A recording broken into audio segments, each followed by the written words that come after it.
우리 추수 감사 주일로 하나님 앞에 예배 드리면서 어떻게 감사해야 하는가라는 제목과 함께 우리가 하나님께 감사를 드릴 때 어떻게 감사할 수 있는가를 깨닫고 우리의 삶 속에 실제적인 감사의 삶을 더욱더 만들어가기를 원합니다. 바라기는 저와 여러분 모두가 다시 한 번 더 감사하시는 중에 더 많은 감사, 더 성경적인 하나님이 기뻐 받으실 만한 감사로 감사하는 삶이 되셔서 하나님께서 예비하시는 감사하는 자에게 주시는 구원과 축복을 더 풍요롭게 소유할 수 있는 우리 모두가 되시기를 예수님으로 축원드립니다. 우리 모두가 알고 있는 슈바이츠라고 하는 위대한 선교사요 또 하나님의 사람이 아프리카 지역에 의료 선교를 하는 중에 그의 전기 가운데 이런 글이 나타난 것을 볼 수가 있습니다. 그가 선교하며 모든 것을 무상으로 치료하고 공급하고 다 줄 때에 그 토착 원주민 가운데 어떤 사람은 감사를 하는 사람이 있다고 합니다. 그래서 때때로 그 치료해 준 거에 대해서 바나나를 가져오기도 하고 달걀을 싸서 오기도 하고 야자수 열매를 가져오기도 하여 감사합니다 라고 인사를 하는 사람이 있는가 하면 또 어떤 사람은 전혀 감사를 하지 않는 그런 사람들도 있더라라는 것이죠. 오히려 나는 멀리서 왔는데 당신이 나를 고쳐주고 또 치료해 주었지만 그렇지만 내가 또 이렇게 그냥 갈 수 있겠는가 하고 손을 내미는 사람이 있대요. 그래서 감사가 뭔지 감사를 전혀 하지 않는 사람이 있다라는 것이. 그래서 왜 그런가 하고 가만히 그 차이점을 대조해 보니까 감사를 하는 사람은 이러던 저러던 문명의 어떤 접촉이 있었던 사람이고 문화와 문명이 이렇게 접촉됐던 사람이고 감사를 전혀 하지 못하는 사람들은 미개인. 이게 전혀 문명과 문화가 접촉되지 된 적이 없었던 정말로 밀림 속에서 왔던 사람들이다라는 것을 알게 되었다라는 것이죠. 여러분, 우리는 감사를 하고 사는지 모르겠습니다. 우리 옆에 분하고 인사하십시다. 당신은 문명인입니까? 미개인입니까? 여러분, 미개인이라고 해서 너무 기분 나쁘게 생각하지 마세요. 아주 열리지 않았다 그 말이거든요. 미개, 그러니까 열리지 않았다. 문명과 문화에 대해서 이제 열리지 않았다라는 것이니까 말이죠. 그 심령이 고귀함에 따르는 것은 전혀 차이가 있을 수 없겠지만 그러나 그럼에도 불구하고 우리는 문명인이 좋아요. 그래도 미개인 소리보다는 문화인이 듣기를 더 좋아합니다. 우리 모두가 다 이와 같은 감사할 수 있는 또 주의 사람들이 되시기를 예수님 이름으로 축원드립니다. 오늘은 추수감사 주일인데요. 이 추수감사 주일은 성경에 나오는 어떤 특별한 절기는 아닙니다. 비슷한 것은 있습니다만은 꼭 추수감사 주일을 성경에서 지키라 명령하지는 않죠. 그러나 우리가 또 하나님 앞에 한 날을 정해서 감사를 해보자. 이 추수감사 주일이라고 하는 것은 평소에 얼마나 우리가 감사하고 살고 있는가 하는 것을 점검해 보게 한다는 그 점에 있어서 매우 의의가 크다라고 할 수가 있겠습니다. 우리가 하나님 앞에 참으로 믿음으로 살지만 그러나 정말로 베푸르신 은혜와 축복 가운데 그것을 얼마나 감사하며 살고 있는가라는 것을 이 한 날을 통해서 다시 한번 점검해 보게 되기 때문이다라는 것이죠. 우리는 하나님 앞에 얼마를 감사하고 얼마나 감사의 삶을 살고 있는 것입니까? 여러분, 더 많은 감사를 오늘 또한 말씀을 통해서 또 특별한 이 날을 통해서 감사드리기를 작정할 수 있는 놀라운 축복이 임하게 되시기를 예수님으로 축원합니다. 여러분, 감사합니다. 그저 감사합니다. 하나님 감사합니다 라고 하는 감사가 정말 하나님이 받으실 만한 감사일까요? 내가 가장 감사한다고 하면 그것이 정말 감사가 될 수가 있을까요? 어쩌면 여러분 정확한 어떤 감사의 이유와 또한 어떤 내용과 설명을 갖지 않고 그냥 감사한다는 말만 했다고 한다면 이것은 우리가 알지 못하는 그런 산신령에게 그저 손으로 빈고 빌고 비나이다 하는 것과 별로 차이가 없을 수도 있을 것입니다. 우리는 어떻게 하나님 앞에 감사해야 되는 것입니까? 어떤 감사를 하나님은 받으시는 것입니까? 오늘 봉독하신 본문 말씀에는 모세가 이제는 하나님의 모든 그 위대한 역사와 권능, 애굽 땅에서 구원하시는 그 역사를 뒤로 하고 이제는 바로 그 약속의 땅 가나안 땅을 앞에 두면서 고별 연설 설교를 하는 것이죠.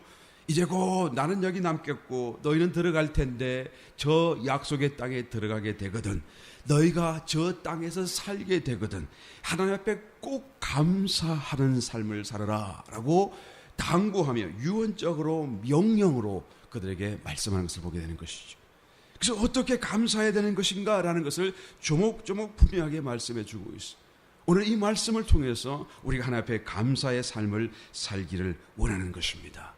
우리 모두가 다시 한 번 더 이 말씀 그대로 성경적으로 하나님이 받으실 만한 감사로 또 정말로 우리가 진정한 감사를 드릴 수 있는 주의 축복자들이 다 되시기를 예수님의 이름으로 다시 한번 축원드립니다. 첫 번째 어떤 감사를 드려야 되는 것입니까? 베풀어 주신 축복을 우리가 기억하면서 하나님께 감사해야 되는 것입니다.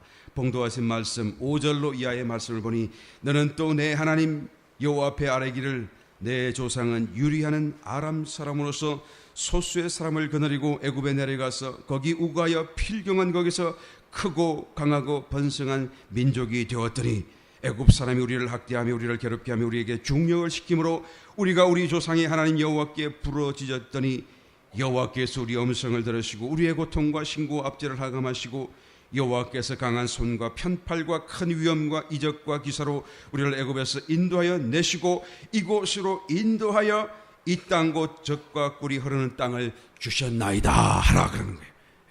이렇게 말하라는 것입니다. 무슨 말씀입니까? 하나님이 우리에게 베풀어 주신 그 모든 축복과 역사들을 기억하고 그것을 하나님 앞에 감사하라. 그 입술에 너희가 해야 될 말까지 모세가 또한 심어주시면서 감사를 명령하고 있는 것을 보게 되는 것입니다. 여러분, 이 말씀 속에 있는 그 역사들은 우리가 잘 알고 있습니다.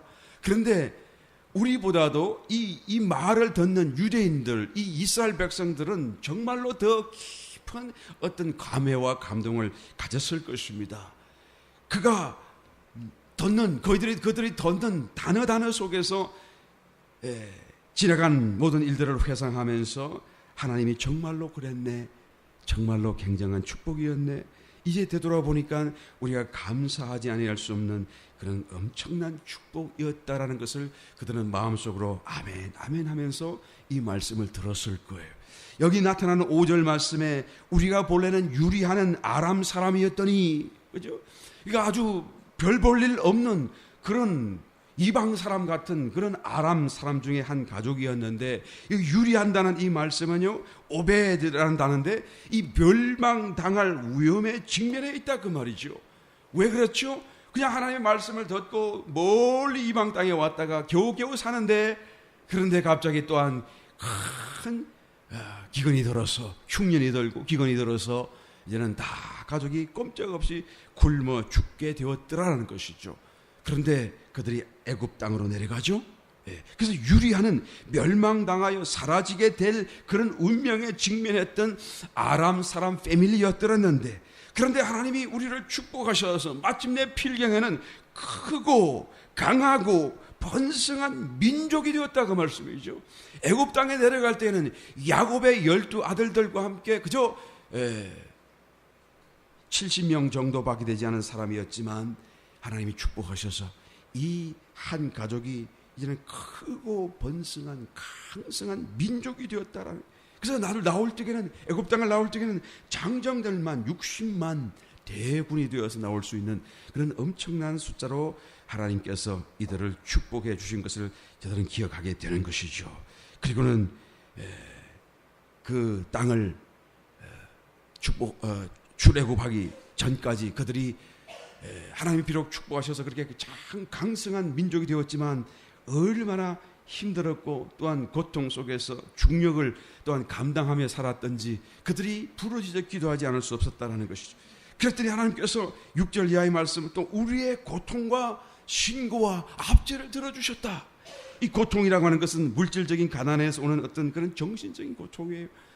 늘 부족하고 늘 걱정하고 늘 뭘 먹어야 되지, 또 이 빚을 어떻게 갚아야 되지 라는 그런 고통 속에 살게 되었고, 그 다음에 신고라고 하는 이 단어는 육체적으로 중노동하는 그런 고통이죠. 그 벽돌로 그냥 그 애굽왕이 시키는 모든 노역을 다 감당해야 될 중노동.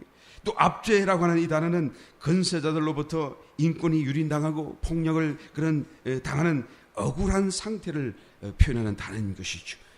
이런 어려움과 고통 속에 살고 있을 때에 부르짖었더니 하나님께서는 그들을 기억하시고 기도를 응답하셔서 그들을 구원해 주셨다.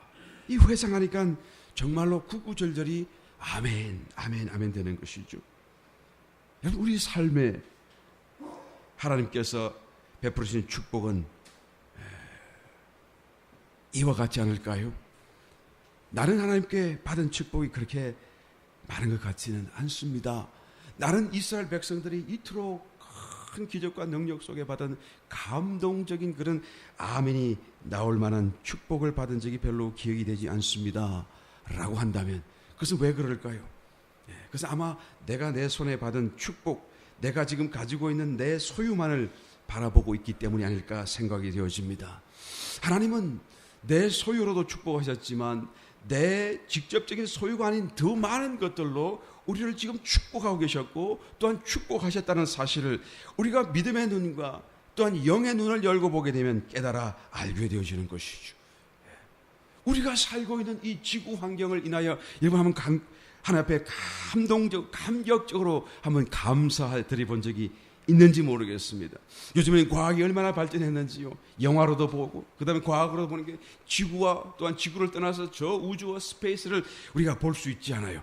직접 몸이 가지 않아도 말이죠. 위성을 통하여 그 우주 환경이 어떻다라는 것을 다 보고 알고 있지 않습니까?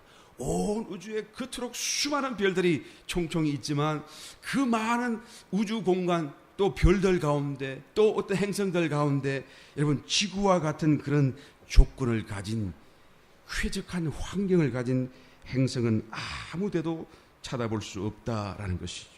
온 우주를 다 뒤져도 그저 만나는 것은 푸석푸석 먼지밖에 없고 그리고 모든 공간 속에 방사능이 충만하고 해가 비치는 지역은 얼마나 또 밝고 뜨거운지 그냥 기온이 순식간에 120도까지 올라가 버리고 타서 몸이 죽게 되고 또 해가 비치지 않는 엉달진 지역은 왜 그렇게 추운지 갑자기 120도로 떨어지는 그런 엄청난 모든 콧김과 막 그냥 입김이 다 얼어버리는 순간적인 그런 추위가 바로 이 우주 공간이다라는 것을 우리가 잘 알지 않습니까? 또 여러분 공기가 없잖아요. 진공 상태잖아요. 숨을 쉴 수가 없잖아요. 여러분 사실 이 우주 공간이라고 하는 것은 우리가 그냥 낭만적으로 보아서 아름답다 생각할지 모르겠지만 살기에는 공포의 공간인 것입니다. 살 수가 없어요. 도무지. 나무 심지어는 풀 한 폭이 자라는 곳이 없는 곳이 바로 우주 공간인 것이죠. 그런데 지구는 어때요? 이 공기청으로 다 띠가 둘러져 있고 그리고 이 방사능을 다 막아주고 있고 그리고는 쫄쫄쫄쫄 흐르는 시냇물 그리고 시냇물 밑에 돌 뒤집어 보게 되면 온갖 신기한 생물체들이 그 속에 숨어 살고 저들끼리 이렇게 또 엮여지면서 커뮤니티를 이루어가며 살고 그리고 태양은 또 얼마나 적당한 거리에 탁 떠 있는지 말이죠. 그 태양이 따뜻하고 또 살균도 시켜주고 에너지를 공급해주고 조금만 더 가까이 오면 우리가 타서 죽을 텐데 조금만 더 멀리 들어가면 우리가 추워 죽을 텐데 근데 딱 적당한 거리에 와 있고 그리고 달도 딱 적당한 거리에서 지구를 빙글빙글 돌기 때문에 이 달의 이 끌어당긴 인력으로 인해서 그 크고 많은 바닷물이 휘청휘청하니까 썰물 밀물되면서 그 바닷물 속에 있는 그런 여러분 그런 뭐 오염물질도 그다음에 뭐 그냥 썩어질 것도 없이 다 그냥 매일매일 신선하게 그것이 유지되고 소통이 되고 그래서 참 우리가 먹어도 65억이라고 하는 이 지구에 그 수많은 사람들이 먹고 매일같이 먹어도 담이 없는 그런 무궁무진한 식량들이 또한 그 바다에서 공급되어지는 것을 보게 되어지더라는 것이죠. 여러분, 이 모든 것이 우리를 위해서 하나님이 만들어 주셨고 지금도 그것을 공급하고 계시고 또 그것을 붙들어 지키고 있다는 것을 우리는 알아야 되는 것이죠. 저절로 된 것이 아닙니다. 모든 순간순간 하나님 붙들고 계셔요. 태양이 왜 그 자리에 있나요? 왜 지구가 그렇게 돌면서도 이 궤도를 벗어나지 않나요? 하나님이 붙들고 있는, 믿으시면 아멘. 왜 붙들고 있죠? 우리로 하여금 살게 하기 위해서요. 우리가 매일매일 이 지구 위에서 우리의 삶을 영위해 나갈 수 있도록 하나님께서 그것을 공급하시는 거예요. 이 안에서 우리가 그저 누리면서 살고 행복해하고 기뻐하고 우리가 산다고 한다면, 또 이것이 하나님의 은혜라는 것을 깨닫는다고 한다면 얼마나 감사해야 될 일인지 모를 것입니다. 이 중에서 조금 더 잘 살고 조금 더 못 살고 그게 무슨 차이가 있겠나요? 언젠가부터 이 땅 위에 사람들이 그죠? 땅에 줄을 긋고 이 땅은 내 땅, 이 땅은 네 땅 가로 시작하고 본래는 그게 없잖아요. 본래는 다 하나님의 것이잖아요. 나는 조금 있다가 저 태양도 다 가리고 이제 돈 내는 사람은 비춰주고 돈 안 주는 사람은 가리워버리고 그런 사람이 나타날까 봐 걱정이 되는 거예요. 본래는 다 하나님의 건데 언제부터 사람이 이것을 나누어가지고 네 땅 내 땅 그러면서 거기서 막 티격태격 싸우면서 살아요. 사실은 하나님이 다 우리를 위해 베풀어 주신 하나님의 축복이요 은혜인 것을 깨닫게 되시길 예수님의 축원합니다. 조금 더 가져도 못 가져도 다 그것이 하나님의 것이고 하나님이 주시는 것이고, 우리가 이 공간 속에서 감사하며 산다고 한다면 우리가 하나님의 은혜 속에서 더 하나님을 깊이 체험할 수 있게 될 것입니다. 여러분, 그 무엇보다도 우리의 삶 속에 이런 어떤 환경적인 어떤 그런 형편 속에 축복하신 것도 축복이시지만, 그러나 그 무엇보다도 우리 감사해야 될 것은 하나님이 베풀어 주신 구원의 축복인 것을 우리는 말할 수 있어야 될 것입니다. 이 구원이라는 사실을 여러분 조금만 더 깊이 생각해 보게 되면 정말 가슴 철렁해요. 휴 하고, 와, 내가 이거 구원 못 받았다고 한다면, 내가 내 성질대로 그냥 거부하고 살고 내가 내 뜻대로 마음대로 살다가 그냥 예수님 모르고 죽었다라고 한다면 얼마나 가슴 철렁할지 몰라요. 그래서 조금만 우리가 깊이 생각해 보게 되면 감사가 절로 나와요. 우리의 삶에 다른 어떤 축복이 없다고 할지라도 다만 구원받은 이 한 가지 사건으로 인해서 우리는 감사할 수밖에 없을 것입니다. 여러분, 단테의 신곡 속에 보게 되면 천국도 있고 지옥도 있는데요. 천국도 참 아름답게 묘사를 해놨지만 지옥도 무시무시하게 묘사를 해놨죠. 그런데 그 지옥의 입구에 그런 간판이 걸려 있다고 그래요. 이곳에 들어오는 자는 모든 희망을 버릴지어다. 이렇게 딱 간판이. 어디에 들어가면요? 지옥에 들어가면요. 물론 지옥에 가면 그런 간판이 있겠습니까? 많은 말이죠. 이 단테의 신곡도 소설이잖아요, 사실은. 사람의 생각과 아이디어를 가지고 막 써낸 것이죠. 지옥에 간다 해서 그런 간판이 있을 리는 없어요. 그런데 이 단테의 신곡에서 말하는 이 간판, 이 표현이 말이죠. 그 지옥의 가장 핵심적인 그런 고통, 지옥의 고통을 핵심적으로 말해주는 하나의 사건이 아닐까 저는 생각합니다. 지옥의 수많은 고통 속에서 무엇이 가장 고통스러울까요? 그 수많은 고통을 지나가면서도 헤어날 날이 없고 기회가 없다는 것이 너무 고통스러울 것 같아요. 영원히 이 고통을 안고 살게 될 것이다. 나도 죽지 않고 그 고통 속에 살게 될 것이라는 것을 여러분 한번 생각해 보세요. 이 상상이 얼마나 우리를 짓누를지 그 표현할 길이 없어.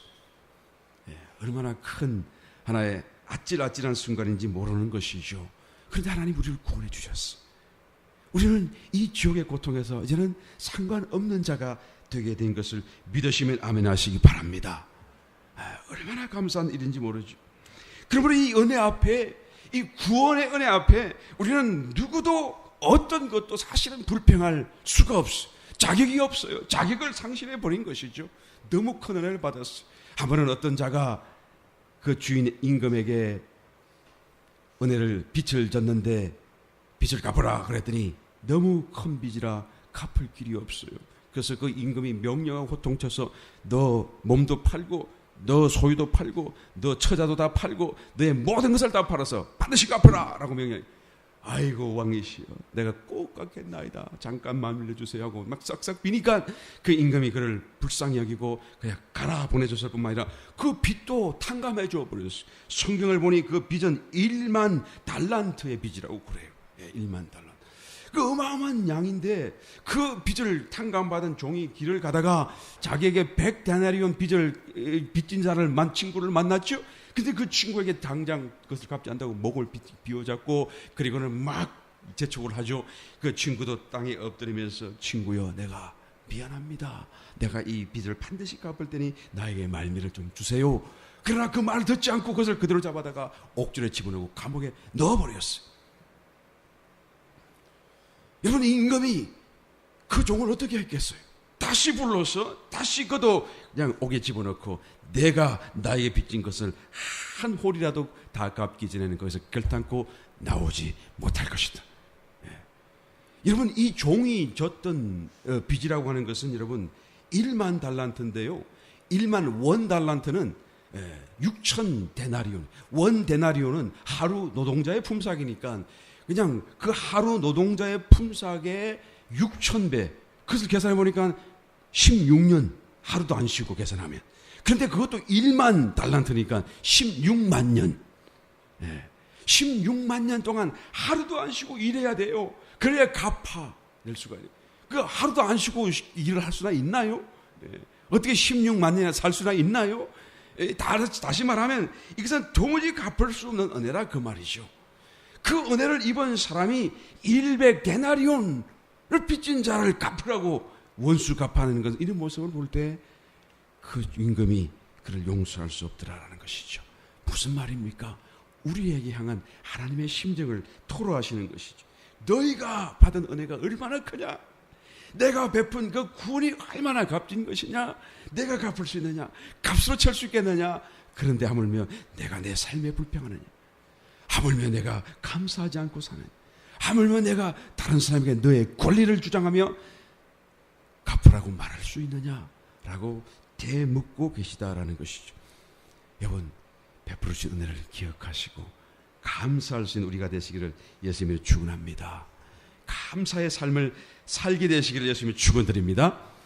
두 번째로 어떻게 감사하라고 말합니까? 본문 10절 말씀에 돌아가서 보겠습니다. 이곳으로 인도하사 이 땅 곧 젖과 꿀이 흐르는 땅을 주셨나이다. 그리고 10절 여호와여, 이제 내가 주께서 내게 주신 토지 소산 곧 가나안 땅 이 땅의 만물을 가져왔나이다 라고 말하라는 것이죠. 만물, 그러니까 처음 난 것, 처음 열매 맺은 것을 가지고 와서 하나님께 여기 있나이다 라고 드리며 말하며 감사하라 라고 말하는 것이죠. 하나님께 어떻게 감사해야 되죠? 우리의 토지 소산, 또 우리의 모든 재물, 우리의 모든 주신 축복의 처음 난 만물을 하나님께 내어드리며 우리가 감사해야 된다라는 것이죠.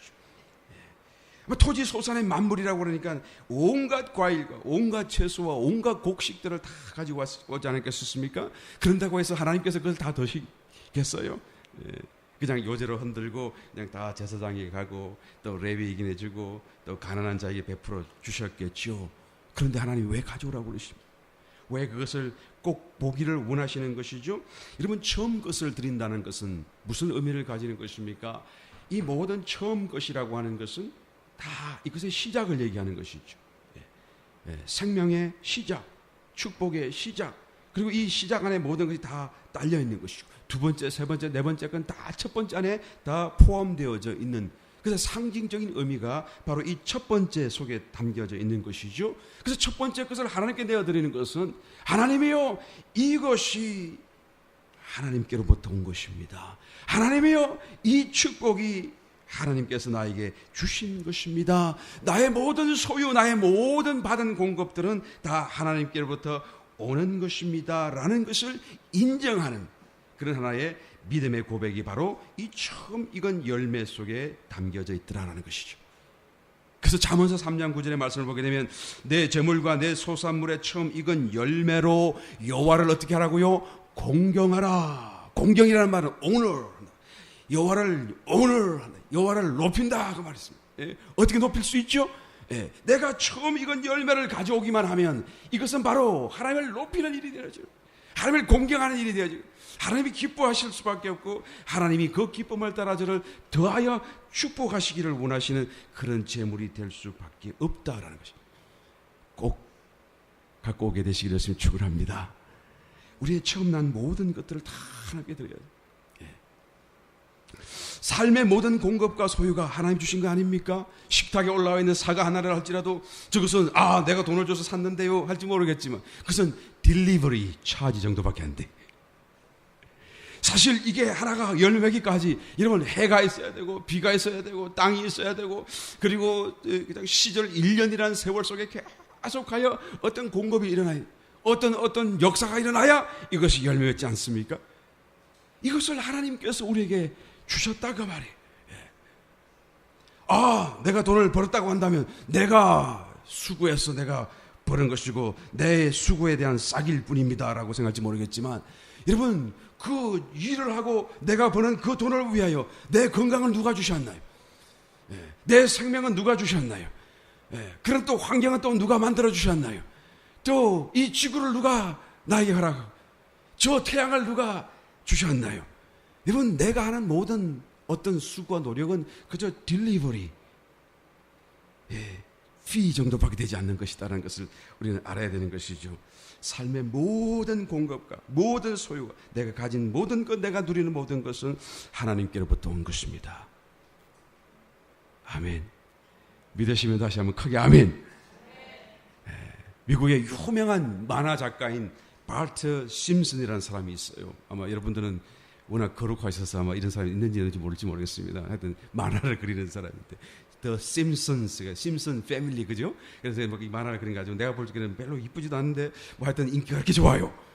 그런데 이 사람이 얼마나 하여튼 만화를 잘 그리는지 모르겠지만 하여튼 뭐 마이클 잭슨도 그냥 열렬한 팬이 돼가지고 자기가 그냥 곡을 만들어서 막 헌정할 정도로 하여튼 유명한 그런 사람이죠. 근데 이 사람이 한 번은 레스토랑에서 음식을 같이 먹으면서 하나님께 이 음식에 대해서 감사 기도, 대표 기도를 부탁받은 적이 있었습니다. 근데 그 자리에서 대표 기도를 하는데 이렇게 해요. 하나님이시여, 우리가 이 모든 음식을 위해서 친히 값을 다 지불했나이다. 그래서 감사할 것이 하나도 없음을 감사합니다. 예수님 이름으로 기도합니다. 아멘.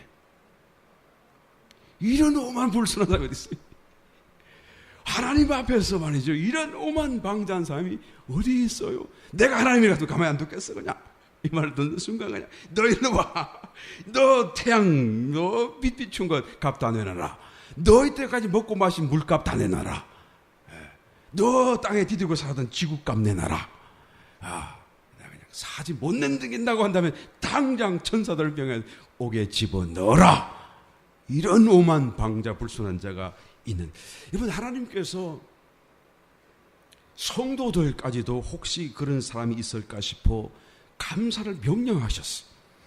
성경에 보니 출애굽기 34장 19절 20절 말씀 보면 무릇 초태생은 다 내 것이며 무릇 내 가축의 수컷 처음 난 우양도 다 그러하며 나귀의 첫 새끼는 어린 양으로 대속할 것이요 그렇게 아니하려면 그 목을 꺾을 것이며 내 아들 중 장자는 다 대속할지며 빈 손으로 내 얼굴을 보지 말지니라.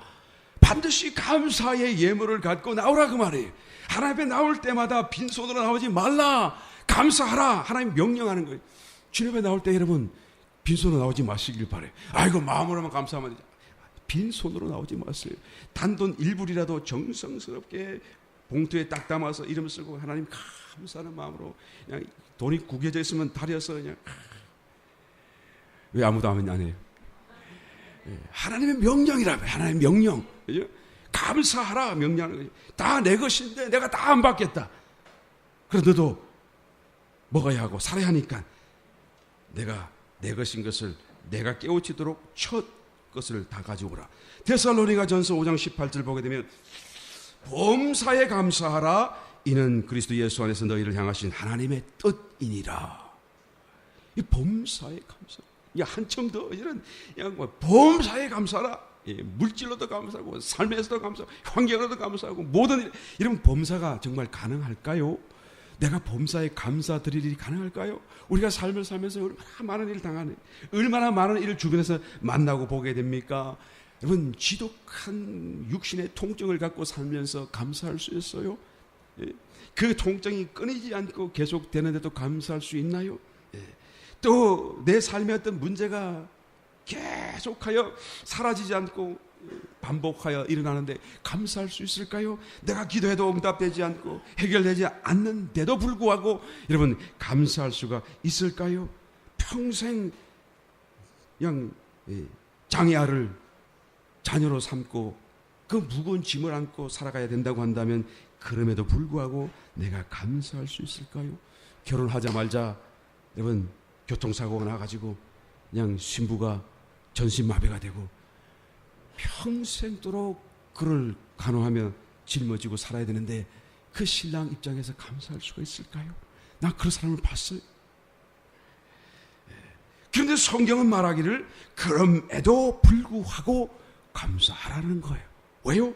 이는 그리스도 예수 안에서 너희를 향하신 하나님의 뜻이니라. 감사하라는 거예요. 그럼에도 불구하고 사실은 여러분 왜 이와 같은 감사를 해야 되는 것입니까? 감사하는 삶이 곧 하나님을 위하기보다는 우리를 위하기 때문에 하나님은 이 말씀도 이 명령도 우리를 위해서 하고 계신 것을 깨닫고 보면 알게 되는 것이죠. 우리는 영적인 전쟁 속에서 살아갑니다. 주님이 오시는 그날까지 우리는 영적 전쟁에서 참으로 버려진 고아와 같은 그런 하나의 어떤 광야 가운데 외톨이와 같은 그런 우리를 삼키려고 하는 그런 원수 마귀 앞에서 우리가 살아가는 그런 영적 전쟁을 지금 살아가고 있지 않습니까? 하나님은 영적 전쟁에서 승리하기를 원하시는 거예요. 원수에게 눌리고 패배당하지 않도록 살기를 원하시는 것이죠.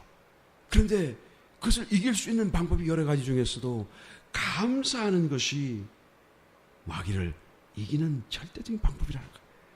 내 삶의 모든 일에 가서 감사 한번 해보세요. 이래도 감사하고 저래도 감사하고 늘 감사하는 그런 삶을 산다고 한다면 마귀는 결코 그 사람을 이길 수가 없을 것입니다. 그 사람이 감사라는 거예요. 언젠가 여러분 북경의 그 스페인 대사관에 탈북한 한 6가족이 뛰어들어가지고 그죠? 그리고 우리 살려달라고 애원했던 적이 있었잖아요. 많은 사람들은 도로 그냥 붙잡혀서 북한으로 이송당하고 그냥 처참하게 죽임당하고 또 강제 수용소로 보내지거나 완전히 삶이 끝나버리는 그런 고통 속에 내던지지는 것이 일반적인데 그러니까 이 사람들을 죽을까봐 자기들 성명 발표한다고 그러면서 그냥 성명이랄 것도 없죠. 그냥 살려달라고 말. 우리는 북한에 돌아가면 죽습니다. 우리를 구원해 주세요. 우리 살려주세요 하고 막 애원하는 것이죠. 스페인 대사관에 우리 한국 대사관에 문이 너무 꽁꽁 닫혀서 아마 못 들어왔던 것 같아요. 정부가 좀 고쳐야 돼. 눈치 보느라고 담을 높이 쌓아가지고 말이야. 그 사람들 들어올 수 있도록 문을 활짝 열어놔야 될 거 아니에요. 뛰어들어가가지고 남의 나라에. 그러니까 얼마나 천대받겠어요. 거지 막 그냥 아이고 이 머리 아픈 이런 어떤 그냥 이 사건을 갖다가 스페인 나라가 또 맡아야 되니까 말이죠. 그래서 그냥 천대하면서 그냥 앉아 있으시라고. 그리고는 그냥 며칠 뒤에 연락이 왔는데 한국행 그런 소식이 온 거예요. 얼마나 기쁘겠어요. 나는 그 자리에 없었어서 잘은 모른다 할지라도 상상이 되어져요. 얼마나 기쁘겠어요. 이제는 살았다 이 말이죠. 그러니까 그 소식을 듣는 그 순간 그들의 이제까지 있어왔던 모든 과거의 일들이 어떻게 비추어졌을까요? 감사. 그들이 그냥 핍박받은 것도 감사했고 그냥 그 차디찬 복도에 그냥 쭈그리고 앉아서 기다려서 그냥 불안해하고 두리고 떨었던 그런 그리고 탈북하는 과정 속에서 얼마나 만났던 수많은 그런 고비들이 다 이제 주마등 같이 지나가면서 이제는 어떻게 해요? 감사하다. 그럴 때 그래도 내가 안 죽고 그래도 그 고비를 넘어갔고 너무너무 감사하다. 왜 감사할 수 있죠? 살았다라는 이 희망이 내게 있기 때문에 내가 이제 한국으로 갈 수 있다라는 이 사건이 이제는 나에게 있기 때문에요. 우리와 동일하지 않아요. 우리는 더하면 더하지 않아요. 오히려 저는 죽어도 살고 살아도 영원히 사는 여러분 영생과 구원을 우리는 약속받았잖아요. 이 사건을 우리가 정말로 알고 깨닫고 믿는다라고 한다면 여러분 탈북자들의 그 감동, 그 기쁨, 그 감격보다도 우리는 더 감격적으로 감사하는 삶을 살아가야 될 것입니다. 우리는 더 넉넉하게 또한 우리는 감사할 수 있어야 될 것입니다. 여러분 범사에 감사하는 것은 하나님께서 주시는 말씀처럼 그 무엇보다도 물질에서부터 감사를 시작해요. 처음 난 것들 만물을 내게 가져오라 라고 하는 것은 너의 마음을 나에게 보여라 라고 하시는 것이 처음 이건 열면은 하나님께 내어드릴 수 있는 감사할 수 있는 성도님 되시기를 예수님이 축원합니다. 어떤 사람은 이 얘기를 하면 그러면 나는 농사 안 지으니까 나는 별로 들 게 없네요. 모든 것 처음 난 것들 직장에도 처음 직장을 생활하게 되면 직장 처음 월급을 통 틀어서 그냥 하나님께 탁 내어드려요. 우리 여기 계신 분들은 직장 처음 나가시면 아무도 안 계시는 것 같아요. 이미 다 그럼 자녀들을 그렇게 가르치시길 바랍니다. 아멘. 그 자녀들도 없어요? 그럼 손자, 손녀라도 가르치시길 바랍니다. 하나님의 말씀이에요. 하나님의 축복이고요. 하나님과의 관계 속에 들어갈 수 있는 길이라는 것을 우리는 알아야 되는 것입니다. 감사로 하나님을 영화롭게 하는 자가 하나님께서 더 높은 더 깊은 구원을 보여주실 것입니다. 세 번째 마지막으로 어떤 감사를 해야 되는 것입니까? 이웃 사랑으로 감사를 해야 되는 것입니다. 본문 맨 마지막 절 11절 말씀 내 하나님 여호와께서 너와 내 집에 주신 모든 복을 인하여 너는 레위인과 너희 중에 우고하는 객과 함께 즐거워할지니라. 그렇죠? 이웃 사람과 함께 감사해야 돼요. 나만 감사하고 나만 감사를 드린다고 해서 그 감사가 온전해지지 않는다라는 것을 주님께서는 말씀해 주기를 원하시는 것입니다. 함께 감사하는 거예요. 여러분 이 구약의 말씀, 특별히 하나님의 율법이라고 하는 이 하나님의 명령의 말씀들을 두 가지로 요약하라고 한다면 한 가지는 하나님 사랑, 또 한 가지는 이웃 사랑이죠. 그래서 사실 이 두 가지는 한 가지예요. 왜 그렇죠? 하나님은 이웃 안에 계시기 때문에요. 하나님은 만물 안에 계시기 때문에요. 내가 이웃을 사랑하면 그것은 바로 하나님께 드리는 하나님을 사랑하는 사랑이 되어질 수밖에 없기 때문이다라는 것이죠. 그래서 이웃을 사랑하라. 그래서 사랑과 함께 감사하는 그 감사가 진정한 감사. 이웃을 사랑하지 않고 이웃과 함께 감사하지 않은 그 감사는 하나님이 받으실 수 없는 그런 불완전한 그런 감사가 될 수밖에 없다는 것이죠. 누가복음 18장에 보니까 성전에 올라간 바리새인과 세리가 하나님께 기도합니다. 바리새인이 얼마나 당당하게 하나님 앞에 기도하는지 몰라요. 하나님, 나는 참 감사하네요. 너무 감사할 게 많네요. 내가 가보니까 나는 정말로 토색한 것도 없고 불의한 것도 없고 가늠하지도 않았고 하나님 이제까지 이런 일을 살 수 있게 해주신 거 감사합니다. 또 저기 올라와 있는 저 더러운 세리와도 같지 않으니 내가 바리새인이니까 얼마나 감사해요. 또 나는 하나님 말씀을 따라 금식도 하고요. 또 일주일에 2번씩 금식도 합니다. 11조도 하고요. 하나님 내가 얼마나 감사한지요. 하나님 감사합니다. 그런데 세리는 가슴을 치면서 저렇게 기도할 수가 없어요. 그렇게 하지 못했기 때문에 하나님 나는 죄인입니다. 나는 죄인입니다. 그리고 그냥 하나를 불쌍히 보소서 하고 기도를 마치고 돌아가는데 주님께서는 이 두 사람을 두고 누가복음 18장 14절에 말씀하시기를 내가 너희에게 이르노니 이 사람이 저 사람보다 의롭다 하심을 받고 집에 갔느니라. 여러분 이 사람이 세리가 오히려 저 바리새인보다 더 하나님 앞에 의롭다함을 받았다는 거예요. 그런데 여기서 저보다라는 이 말은 어떤 비교급이 아니에요.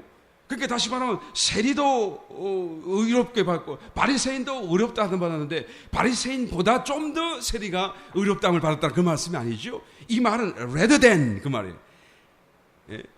rather than that 저 사람보다도 차라리 이 세리가 의롭다 그 말이에요.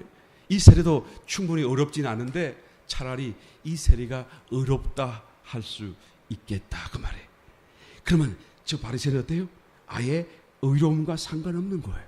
아예 하나님이 받지 않으신다 그 말이에요. 왜요? 감사했는데 왜 안 받으세요? 그가 토색하지 않았는데요, 불의하지 않았는데요, 간음하지 않았는데요, 금식하는데요, 11조 하는데요, 왜 안 받아요? 하나님이 이웃과 함께하는 그런 감사가 아니기 때문에, 이웃 사랑하지 않는 감사이기 때문에요. 하나님은 그 감사를 받을 수가 없다라는 것이죠. 내가 하나님 앞에 정말로 감사를 할 때에는 내가 이웃과 함께 더불어 기쁨으로 감사할 수 있는 그런 감사의 삶을 살아갈 때에 이것이 온전한 감사가 된다라는 것입니다. 이웃을 돌아볼 수 있는 이런 때가 되고 우리의 삶이 되시기를 예수님 축원합니다. 영혼을 더 불쌍히 여길 수 있는 그런 삶을 살게 되시길 축복합니다. 뉴기니 지역의 한 선교사 부부가 선교를 갔습니다. 그래서 조그만 병원을 차려놓고, 그래서 아주 기초적인 의료 기술을 갖고 그 밀림 지역에 사는 사람들을 이렇게 도와주면서 치료해가면서 하나님 복음을 전하면서 살았죠. 그런데 워낙 땅도 넓고 좋으니까 그냥 밭을 어느 정도 구해다가 거기다가 파인애플을 심고, 그리고는 이제 그 파인애플을 먹으며 살려고 그랬죠. 그래서 3년을 꼬박 기다렸습니다. 3년 만에 이제 파인애플을 먹을까 하고 가서 보니까 이제는 먹을 만한 익은 파인애플은 다 누가 따먹어버렸고, 익지 않은 것만 이제 조그맣게 달려 있는 거예요. 그래서 그냥 화가 이만큼 왔어요. 3년을 기다렸는데 이 누가 허락 없이 막 떠가느냐. 그래서 그냥 조사를 해보니까 말이죠. 자기 그 사원 중에, 그 원주민 사원 중에 이 밭에 파인애플을 심게 했던 그 사원이 그 파인애플을 다 따갔다는 것을 알게 됐지. 이 주인이 그냥 선교사님 화가 잔뜩 났어. 불렀어. 왜 따가느냐? 그랬더니 이 밀림의 법칙은 심은 사람이 주인입니다. 그러니까 내가 심었으니까 내가 먹지요. 그러니까 말도 못하고, 그래, 그렇다면 내가 용서해 주마. 그러나 앞으로는 따먹지 말아라. 근데도 계속 따먹어요. 도저히 말이 안 되니까, 그러면 탁 반을 잘라서 이 반은 네한테 주겠다. 그러니까 이 반에서 나온 건 네가 먹고 이 반은 손대지 말아라. 그러고 또 모르게 또 따먹어요. 이 성교사님 화가 나겠어요, 안 나겠어요? 화가 막 잔뜩 났습니다. 그런데 어떻게 하겠어요? 고칠 수가 없으니까요. 그러면 좋다. 이 나머지 내 밭에 있는 반 파인애플 다 네 밭으로 가져가라. 그리고 내 밭에는 새 그릇을 심으라. 그랬더니 이 원주민 사원이 하는 말이, 옮겨가려고 그러면 삭스를 좀 주시네. 성교사님이 꾹 참고 삭스를 다 계산해 줬어요. 그런데 또 손을 탁 벌리면서 하는 말이, 내 밭이 지금 꽉 차 있으니까 이만큼은 심을 땅이 없어요. 땅 살 돈도 좀 주세요. 또 손을 탁 벌리고, 성교사님이 이제는 더 이상 못 찾겠다. 그냥 밭을 다 뒤집어가지고 그냥, 야, 너 가져가지 마라. 내가 다 뽑는다. 그러고 자기가 다 뽑아버렸어. 그리고는 새로 또다시 파인애플을 심었습니다. 이제는 3년 뒤에 더 이상 손 안 대겠지. 내가 심었으니까. 그리고 3년을 기다렸는데 또 3년 뒤에 없어져 버렸어요. 도저히 안 되겠다. 새 파트를 구해다가 다 갖다 붙여. 그랬더니 정말로 안 따먹어요. 사람이 안 와요. 근데 사람만 안 오는 것이 아니라 아예 밀림에서 안 나와, 사람들이. 그러면서 하루는 가만히 파인애플을 먹으면서 성경 생각해보려. 내가 파인애플을 먹으러 왔던가? 내가 복음을 전하러 왔던가? 내가 파인애플은 지켰지만 저 세파트와 함께, 그러나 밀림에서 사람이 아무도 나오지 않으니 이를 어쩌면 좋을까? 기도하다 보니 깨달음이 오잖아요. 내가 잘못했구나. 내가 복음 전하러 온 사람이 이깟 파인애플을 가지고 그렇게 화를 내고 그렇게 싸우고 사람을 멸시하였구나. 하나님께 회개하고, 하나님, 이제 주님 앞에 내가 드립니다. 나 어떻게 할 수 없어요. 그리고 이제는 마음 편안하게 내려놨어. 가져가든지 말든지. 이제는 혹시 보이면, 손에 잡히면 먹고 없으면 안 먹고. 그러니까 이 원주민들이 이상하잖아요. 사람을 찾아봤어요. 선교사님, 왜 이제는 화 안 내요? 그것은 내 것이 아니기 때문에 그렇습니다.